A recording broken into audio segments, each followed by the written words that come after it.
For 30 years, one man has stood outside the gates of archaeology and said the same sentence over and over in book after book. There was a civilization before this one, and the people whose entire job is to dig into the ground have refused to go looking for it. Now, before you decide what you think about that, hold on.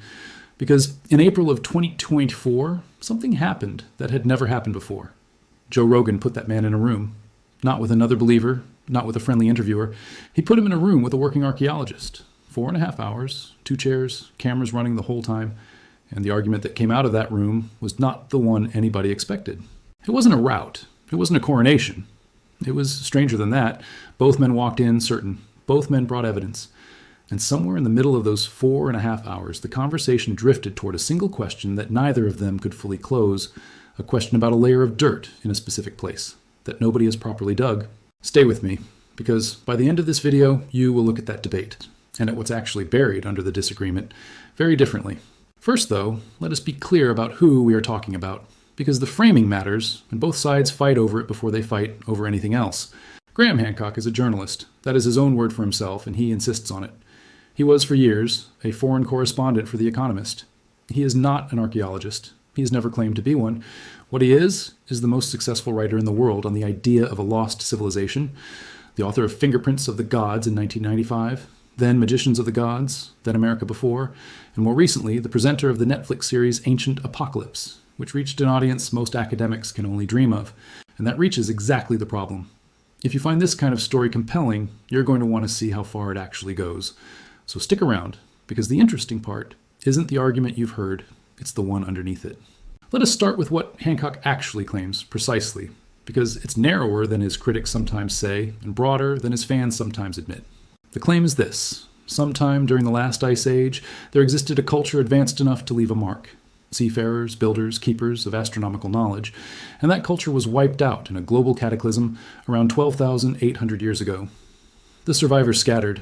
They carried fragments of what they knew to hunter-gatherer peoples around the world, and those fragments became the myths of a great flood that show up on nearly every inhabited continent. The reason we have no cities, no libraries, no clear ruins, is that the catastrophe was total, and that most of the coastline those people lived on is now underwater, drowned by the meltwater of the ice sheets. That's the theory. Now, here's the part that turns it from an idea into a fight. Hancock doesn't only say the evidence is missing, he says the people who could find it won't look. He says archaeology, as a profession, has decided the question is closed, and that deciding a question is closed is a very different thing from answering it. That accusation is the hairline crack. That's what put him in the room. Because in November of 2022, the Society for American Archaeology, the largest professional body of archaeologists in the Americas, did something it very rarely does. It wrote an open letter. It named the Netflix show directly. It accused the series of disparaging archaeologists, and, in its most explosive line, of promoting ideas the letter tied to older, racist theories about the ancient past. The old Victorian notion that the impressive monuments of indigenous peoples must have been built by some lost superior race. Hancock's response was furious and public. He rejected the racism charge completely, called it a smear, and said his entire argument was the opposite. That the lost culture, if it existed, seeded knowledge into indigenous peoples, who then built extraordinary things themselves. So that is the standoff going into the room. On one side, a best-selling writer who says the gatekeepers won't look. On the other side, a profession that says he is dressing up discredited ideas as suppressed truth. Two irreconcilable stories about the same silence in the ground. And then Joe Rogan sat them both down. Now, let's talk about the science at the center of it, because this is where the disagreement gets genuinely interesting. And where it stops being about personalities and starts being about physical evidence you can actually test. The date Hancock keeps returning to, 12,800 years ago, is not a number he invented. It's the onset of a real, well-documented event that climate scientists call the Younger Dryas. At the end of the last ice age, the planet was warming. And then, very abruptly, over a span that may have been as short as a few decades, it slammed back into near glacial cold for more than 1,000 years. Then, just as abruptly, it warmed again. That much is not contested. The Younger Dryas is real. It's in the ice cores. It's in the pollen record. Something genuinely strange happened to the climate, fast, right at that moment. The question is, what caused it? And here is where a second idea enters. One that is separate from Hancock, older than his fame, and argued out in peer-reviewed journals by serious scientists on both sides. It's called the Younger Dryas Impact Hypothesis. In 2007, a team led by Richard Firestone, then at Lawrence Berkeley National Laboratory, published a paper in the Proceedings of the National Academy of Sciences proposing that a comet or a cluster of fragments struck or exploded over the North American ice sheet at that exact moment. The airbursts, they argued, triggered continent-wide fires, drove the megafauna, the mammoths, the giant sloths, toward extinction, and flipped the climate. This is not a fringe claim. It is a published, contested, actively researched scientific hypothesis with real data attached to it. And the data is the reason it won't die. Because here's what the proponents point to. At sites across several continents, at the layer of sediment dated to that boundary, researchers report a spike in platinum. Platinum is rare in the Earth's crust and common in certain kinds of space rock. That same spike shows up in the GISP2 ice core in Greenland. They report tiny magnetic spheres formed at temperatures higher than any ordinary fire. They report nanodiamonds, microscopic diamonds, that some argue can only form under the shock of an impact. Teams led by researchers like James Kennett at UC Santa Barbara and Christopher Moore at the University of South Carolina have kept publishing this evidence for years, extending it from land into marine cores. That alone should make you pause. Two independent lines, the platinum in Greenland ice and the melt glass in continental sediment, pointing at the same instant in time. But it does not stop there. And this is where intellectual honesty matters more than a good story. So I'm going to slow down and give you the other half. Because the impact hypothesis has spent nearly 2 decades getting hammered by other equally serious scientists. Mark Boslough, an impact physicist who worked at Sandia National Laboratories, has argued for years that the physics simply doesn't hold together, that an airburst leaving no crater could not plausibly reset the climate of an entire planet, and that the proposed mechanism keeps changing shape every time it's challenged. Tyrone Daulton at Washington University in St. Louis went looking for those diamonds and published that he couldn't find the specific shocked form the impact team claimed. Other teams reported that the microspheres and the platinum failed to replicate at sites where they should have appeared. And the single most damaging fact for the impact case is one sentence long. No crater of the right age has ever been confirmed. So this is the honest state of that science, and you need to hold both halves in your head at once. The Younger Dryas is real. The abruptness is real. The extinctions are real. Whether a comet did, it remains genuinely unsettled. A live disagreement between named, credentialed people, not a settled fact, and not a debunked myth. The mainstream lean is toward a meltwater explanation, but the coincidences at that boundary are strange enough that reasonable scientists still argue about them.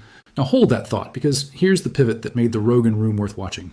Hancock's civilization and the comet are not the same claim. You can believe the comet hit, and believe nothing was lost but mammoths. The impact hypothesis does not require a lost civilization, but Hancock needs the comet. It's the catastrophe that erases his people and explains the missing ruins. And that is the seam the archaeologist went straight for, because the man in the other chair did not come to talk about comets. He came with data of a completely different kind. His name is Flint Dibble. He's an archaeologist trained at Cardiff University, and he walked into that studio with something Hancock's television appearances almost never face: slides, charts, numbers. He came to argue not about whether a catastrophe happened, but about whether archaeology has actually refused to look. And his answer was, look at how much we've already dug. Here's the core of what Dibble put on the table, and it's a genuinely powerful argument, so let's give it its full weight. Archaeology, Dibble argued, is not a handful of famous digs at famous ruins. It is a vast, grinding, global enterprise. Every construction project in much of the developed world triggers a survey. Millions of sites have been recorded. Enormous volumes of sediment have been sampled, sieved, cataloged, and crucially, archaeologists study exactly the kind of evidence a widespread ancient population would leave behind, even if its cities were gone. The bones of the animals people ate, the residue of the plants they grew, the pollen, the charcoal, the genetic signatures of domestication. His point was this: a global, seafaring agricultural civilization does not vanish cleanly. It leaves a metabolic shadow. It changes what animals get eaten and where. It moves plants across oceans. It shows up in the faunal record across thousands of independent excavations that no conspiracy could coordinate. And that shadow, Dibble argued, is not there. Where archaeologists have looked, and they have looked in an enormous number of places, the signal of an advanced Ice Age civilization simply does not appear. That phrase is worth sitting with, where archaeologists have looked. Because by the reporting of people who watched the whole 4.5 hours, that is roughly where Hancock landed too. He conceded, in that room on camera, that where archaeologists have dug, his civilization isn't showing up. His argument shifted to where they haven't dug: the drowned coastlines, the unexcavated interiors, the places underwater and under sand that the survey maps simply don't cover. And here's a detail worth being fair about because it cuts the other way. In the middle of an information-dense presentation, Dibble made errors, misreading, for instance, a figure about how many shipwrecks archaeologists have actually mapped versus how many are estimated to exist. Small clerical slips in a 4-hour marathon. But Hancock and Rogan seized on them afterward, and not unreasonably, because the whole coverage argument depends on those numbers, meaning what Dibble said they meant. If we've mapped far less of the ancient world than the confident tone implied, then where we've looked starts to sound like a smaller place than it did an hour earlier. So here's the real mystery at the center of all this. It isn't whether Hancock proved a lost civilization. He didn't, and he mostly didn't try to. It's the gap between two true statements. Statement 1, where we've dug, there's no advanced Ice Age civilization. Statement 2, we haven't dug most of it. Both are true, and a conspiracy is not required to make them both true. Which brings us to the part of Hancock's case that even his critics have a harder time waving away. Because Hancock's strongest move in that room was not the comet. It was history. Specifically, the history of his own opponents being wrong. Consider Göbekli Tepe. In southeastern Turkey, on a hilltop, sits a complex of massive carved stone pillars arranged in rings, some of them weighing tons, decorated with animals in relief. When the German archaeologist Klaus Schmidt began serious excavation there in the 1990s, the dates that came back rewrote the timeline. This monumental stone architecture was roughly 11,000 to 12,000 years old, built by people who, according to the standard model, were not supposed to be capable of it yet. Hunter-gatherers, before farming, before cities, before the wheel. That is not folklore. That is a mainstream, excavated, radiocarbon-dated site, and it is genuinely older than the old textbooks said monumental architecture could possibly be. Nearby, Karahan Tepe pushes the same story further. Think about how strange that really is for a second. The consensus said complex monument building came after agriculture and settlement. Göbekli Tepe said the monuments may have come first. The model didn't just get a date wrong, it got the order of events wrong. And this is Hancock's genuine defensible point, so let's state it in its strongest form. The history of archaeology is full of moments where the profession confidently declared something impossible, dismissed the people who suggested otherwise, and then had to quietly revise the textbook when the ground proved them wrong. Sites were ignored, dates were assumed, and every so often an instrument gets pointed at something everyone agreed was settled, and the answer comes back older. So when Hancock says the gatekeepers have been wrong before, he isn't inventing that, it's on the record. But here is where it gets genuinely difficult, and where the two sides talk straight past each other. Being wrong about Göbekli Tepe is not the same as being wrong about Atlantis. The consensus at Göbekli Tepe was corrected by archaeologists, using archaeological methods, digging in the ground. The system worked, slowly, grudgingly, but it worked. Dibble's counter is that we were wrong before, so we might be wrong now, is not evidence of anything specific. It's a reason to keep digging. It is not by itself a lost civilization. And that is the knot. That is the thing 4.5 hours could not untie. Because both men are, in a narrow sense, right. Hancock is right that the field has a history of premature certainty. Dibble is right that a history of being wrong is not proof of any particular new thing. So who exactly is suppressing what? This is where we have to talk about the Society for American Archaeology's objection honestly, from both sides, because it's the load-bearing accusation in the whole affair. And it can be read two completely different ways. Read it one way, and it's gatekeeping. A professional body sees a wildly popular show questioning its authority, and it responds not with a point-by-point rebuttal of the evidence, but with an open letter, an institutional pushback, and a charge, the racism charge, severe enough to make the argument about the messenger instead of the message. Hancock's supporters saw exactly this. They saw a guild protecting its turf, wielding a moral accusation as a weapon because it couldn't win on the dirt. Read it the other way, and its standards. The people who wrote that letter would tell you they are not afraid of Hancock's evidence. They'd say there isn't any to be afraid of. What they're defending in their account is the difference between a claim you can test and a claim you cannot.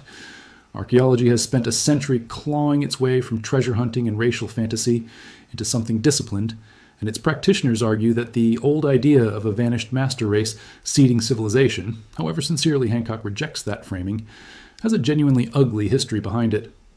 From inside the field, the letter wasn't fear, it was a boundary. And honestly, that's part of why this story refuses to die. Because both readings survive contact with the facts. You can watch the same open letter and see a guild circling the wagons, or a discipline holding a line. The letter itself doesn't tell you which. Your prior does. What I can tell you is what the objection is not. It is not a physical barrier to digging. Nobody has passed a law forbidding excavation of the Younger Dryas boundary. The suppression Hancock describes is not a locked door. It's softer than that, and in some ways harder to fight. It's the way funding flows toward expected questions and away from unexpected ones. It's the reputational cost of chasing a theory the whole field has labeled fringe. It's a young archaeologist deciding, rationally, that staking a career on the drowned coastline hypothesis is a good way to not have a career. That's not a conspiracy. It's an incentive structure.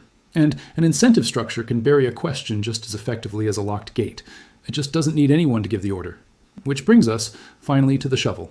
Because underneath all 4.5 hours, underneath the letter and the slides and the comet, there is one specific, concrete, physical thing that could move this argument.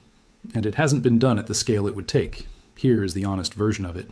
If a cosmic impact truly marked that boundary 12,800 years ago, the cleanest way to settle it is not another televised debate. It's coring. You go to the drowned continental shelves, the coastlines that were dry land during the Ice Age and are now under tens of meters of seawater, exactly the places Hancock says his people lived, and exactly the places the survey maps don't cover. You take systematic cores across that boundary layer, in enough places, with enough independent labs handling the samples, that the platinum question and the microsphere question and the nanodiamond question stop being a fight about a handful of contested sites and become a global data set that either holds up or falls apart. And the same logic applies to Hancock's civilization. The test isn't looking harder at the places we've already dug. It's a serious, funded marine archaeology program on the specific drowned landscapes where an Ice Age coastal culture would actually have lived. The one part of the map both sides agree is genuinely undersampled. So why hasn't it happened? Not because anyone forbade it, because it is expensive and slow and unglamorous, and because the funding bodies that pay for archaeology allocate money toward questions the field considers promising. And the field, by clear majority, does not consider this one promising. Underwater excavation costs a fortune. Systematic global coring of a boundary layer to satisfy a hypothesis most geologists already doubt is a hard sell to a grant committee. And there's a colder truth underneath it. The people most motivated to fund the search are the people least able to run it to a standard the mainstream would accept. And the people able to run it to that standard are the least motivated to look. So the shovel sits in the shed. Not because of a cover-up, because of everything short of one. Now step back and look at the full picture. Because when you assemble it, the shape of the thing is clearer than either man made it in the room. What we're left with, after 30 years of Hancock and 4.5 hours of debate, is not a lost civilization and not a debunking. It's a genuine disagreement, held between real people, over a real gap in the record. A climate event that abruptly happened and nobody fully explains. An impact hypothesis with real evidence and real, unresolved objections, and no crater. A profession with a documented history of premature certainty, defending, sometimes fairly, sometimes defensively, a boundary between the testable and the imagined, a drowned coastline nobody has properly searched, and two accurate statements that sit uncomfortably together. Where we've looked, there's nothing, and we've barely looked at most of it. That's it. That's the whole thing, stripped of the theater. No smoking gun, no conspiracy proven, no civilization found. Just a case that everyone agreed was closed, and a growing number of people, on both sides, quietly admitting the ground hasn't actually been checked. And maybe that's the real reason this argument won't end. Not because Hancock is right, and not because he's a charlatan, but because he pressed his thumb on something genuinely unresolved and refused to let the room pretend it was settled. The honest position, after all of it, is the least satisfying one. Two serious people, one real disagreement, and no shovel in the ground. If you made it this far, you already know this channel is built for exactly this kind of case. The ones where the confident answer turns out to have a hole in the middle of it. Subscribe, because we go looking for these, and there's a long list of them. And I want to know what you think, specifically. Of everything in that room, which piece stuck with you most? The platinum spike in the Greenland ice, the concession that we've barely searched the drowned coasts, Göbekli Tepe rewriting the timeline, or the fact that the one dig that could settle it has never been funded? Tell me in the comments. I read them. Because here's the thing to sit with. This is not the only case like this. It's not even the strangest. There are questions everyone agreed were closed that stopped being closed the moment somebody pointed a new instrument at them. And some of them are still sitting there, in the ground, in the water, waiting for the money and the nerve to go check. We're still working through the list. I'll see you in the next one.